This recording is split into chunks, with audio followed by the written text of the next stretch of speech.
Welcome back lagi bersama saya Wen di sini. Oke, jadi ini video udah lama gue nggak ada upload di channel ini, membahas masalah tutorial nge-YouTube ya, seputaran YouTube lah ya guys ya. Oke, jadi di tahun 2024 ini, oh ya sebelum itu saya ucapkan dulu selamat tahun baru ya. Semoga di tahun baru ini kita semua diberikan kesehatan, rezeki yang lancar, dan semua yang pengen kalian capai itu tercapai tanpa ada hambatan. Amin. Oke, jadi di video ini gue pengen ngebahas ya untuk konten gamers di 2024, apakah bisa bersaing atau adakah kata terlambat untuk konten kreator yang di 2024 ini bisa bersaing apa enggak? Mari kita bahas. Oke guys, jadi di sini tuh banyak ya, aku ngelihat channel-channel yang udah pada down, turun, alias dia sudah lama memulai konten game tapi tidak mengalami perubahan. Terus juga ada yang bertanya-tanya, kalau sekarang saya mulai konten game, apakah masih bisa mendapatkan penonton yang banyak atau bisa naik gitu. Jadi jawabannya ya bisa. Tidak ada kata terlambat kalau untuk konten kreator YouTube guys ya. Apalagi kalau misalnya ide konten kalian itu bagus. Jadi untuk memulainya, pertama yang harus kalian lakukan itu adalah memulai ide konten. Itu yang pertama. Kenapa aku bilang kita harus memulai? Karena kalau kita nggak memulai, kita mana bisa tahu hasilnya, ya kan? Nah, jadi dari itu saya pengen teman-teman itu tuh memulai. Jadi nggak usah mikirkan masalah ini tuh bakal bagus apa enggak, ini bakal terlambat apa enggak, ini bakal ada penonton apa enggak. Jangan pikirkan itu. Yang penting kita mulai dulu. Dengan kita memulai, nanti pelan-pelan kita akan merasakan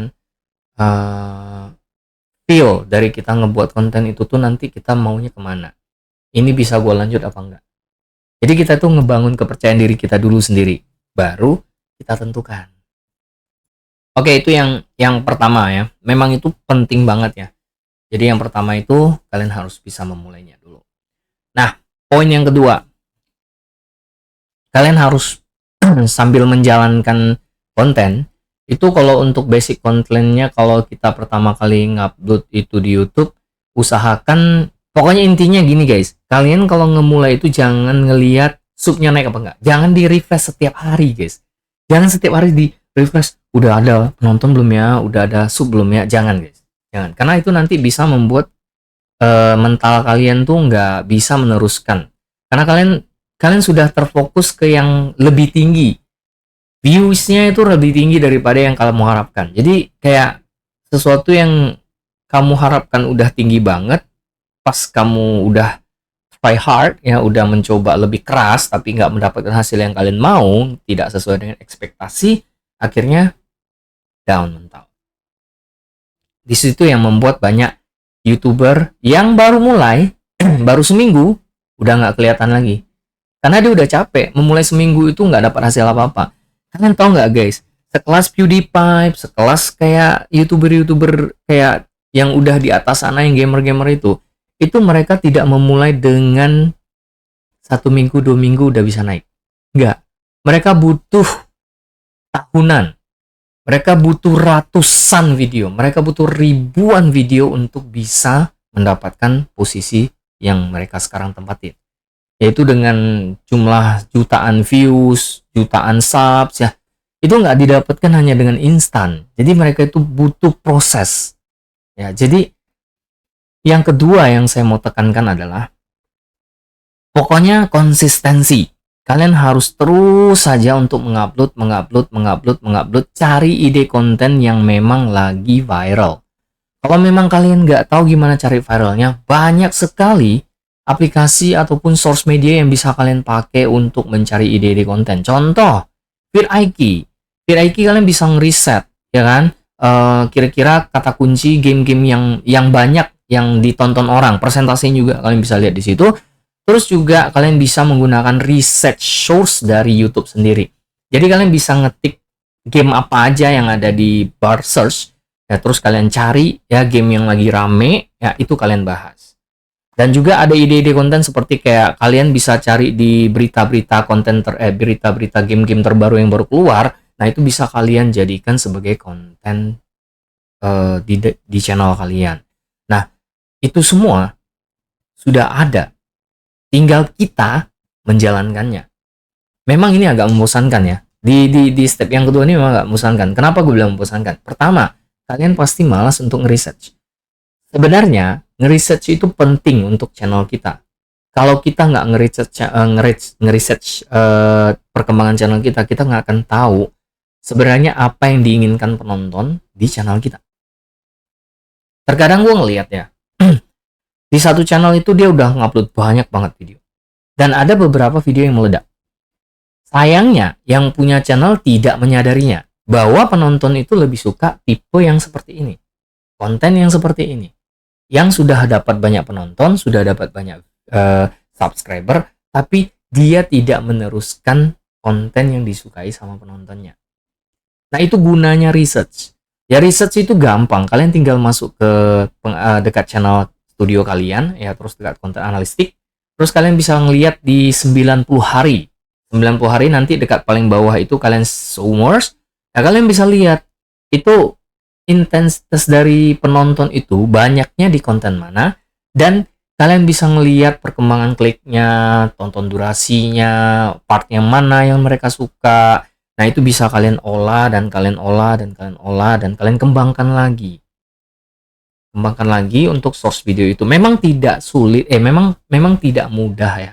Gue ngomong kayak gini, jujur aja, gue sendiri juga punya kesulitan untuk mengembangkan beberapa channel saya. Tapi namanya teori sama namanya research itu bisa saja. Gampang. Ya, cuman kita ngelakuinnya ini yang susah. Sekarang ini masalahnya kembali lagi ke diri kita masing-masing. Kita bisa jalanin itu apa enggak? Kita punya kesabaran untuk jalaninnya apa enggak? Kita punya konsistensinya enggak? Itu yang paling penting. Ya, itu yang kedua, guys. Nah, yang ketiga kalian sebenarnya tidak perlu mikirkan harus nyediakan alat-alat yang mahal untuk memulai sebuah channel kalian. Tidak perlu. Contoh, kalian mungkin harus mikir, gue mesti beli komputer yang harga 6 juta, 7 jutaan, dan bahkan yang 10 juta. Gue harus beli video cardnya, gue harus beli alat untuk penyambungnya, untuk gamenya, PS-nya, Xbox-nya, dan lain-lainnya. Itu nggak perlu, guys ya. Gunakan alat yang ada di depan kalian. Seperti contoh handphone. Kalian punya handphone? Pakai itu. Nah, kalau untuk konsep game sendiri yang gampang sekarang, ya memang sih kalau handphone juga harus handphone yang mumpuni sekarang.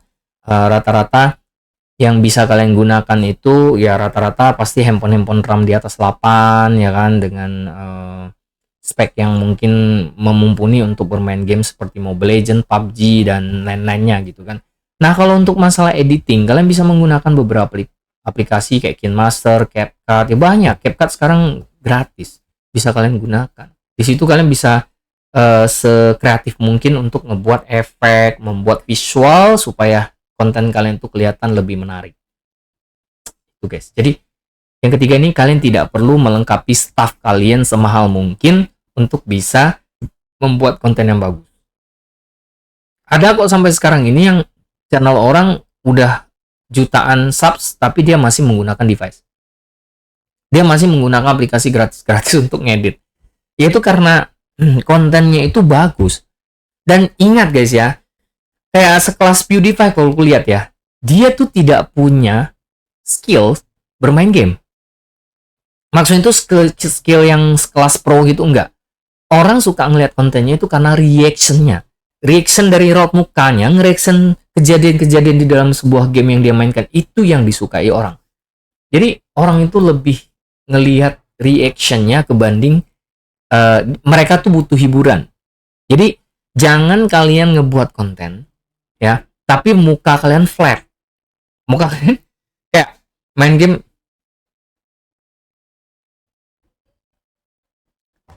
Gak bisa guys, gak bisa kayak gitu ya. Jadi kalian harus bisa menunjukkan bahwa kalian itu layak menjadi seorang influencer yang bisa menghibur penonton kalian. Dan mereka itu datang ke channel kalian itu bukan mau sekedar cuman tengok gameplay. Mereka juga mau mendapatkan sebuah vibe yang bagus dari si hostnya, yaitu yang pemilik channel ini. Nah, makin kalian bisa memberikan hiburan kepada penonton kalian, maka makin berkembang channel kamu. Maka akan banyak yang datang nonton ke channel kamu, yang mau mendapatkan sebuah hiburan. Contoh, gua kasih contoh yang paling gampang. Pascol. Kalian pas tahu dengan Pascol, ya kan, top global Mia. Dia itu sebenarnya nggak hebat-hebat banget main Mobile Legends. Jujur. Tapi dia itu menampilkan sebuah hiburan di mana orang cukup ngelihat dia marah-marah saja. Cukup ngelihat toksiknya dan mendengarkan toksiknya aja. Orang udah seneng. Bahkan orang rela untuk nge-give dia hanya untuk ngebuat dia marah. Bayangkan. Jadi tipikal influencer seperti itu, mereka itu menjual vibe mereka, bukan gameplay mereka. Ingat, influencer. Itulah yang dinamakan influencer, guys. Dan orang mencari hiburan bukan karena gameplaynya, tapi dianya. Bahkan ditunggu-tunggu orang live streaming, ya kan? Konten juga. Nah, jadi seperti itu contohnya. Jadi, saya harap buat teman-teman yang baru mau memulai membuat channel dari nol lagi ya di 2024 ini, mau itu game, mau itu dokumentari, mau itu vlog, mau itu reaction, apapun itu yang lucu-lucu ya, mau itu nyanyi ataupun vokal ataupun apapun itu yang memang ada di YouTube, itu kalian jangan pernah merasa kayak gue terlambat. Enggak, belum terlambat. Cuman tinggal perlu konsistensi. Dari 3 poin yang gue sebutkan tadi itu tuh memang harus kalian jalankan. Mau tidak mau, suka tidak suka, kalian harus bisa jalanin 3 poin itu. Karena menurut saya itu yang paling penting, guys. Memulai, riset, sama memulai. Jangan menggunakan step-step yang mahal, cukup gunakan alat-alat yang ada di depan kalian. Handphone sebiji pun sudah jadi. Ya, gue ingat dulu gue memulai channel gue juga hanya dari sebuah handphone. Sampai pada saat sekarang ini ya gue udah bisa ngelengkapin semua. Nah, itu butuh proses. Gue itu butuh 4 tahun. Bayangkan, guys. 4 tahun. Jadi jangan berpikir bahwa gue pengen instan di level mereka yang tinggi sekarang kayak gini. Nggak bisa sekarang instan kayak gitu, guys. Kecuali kamu artis.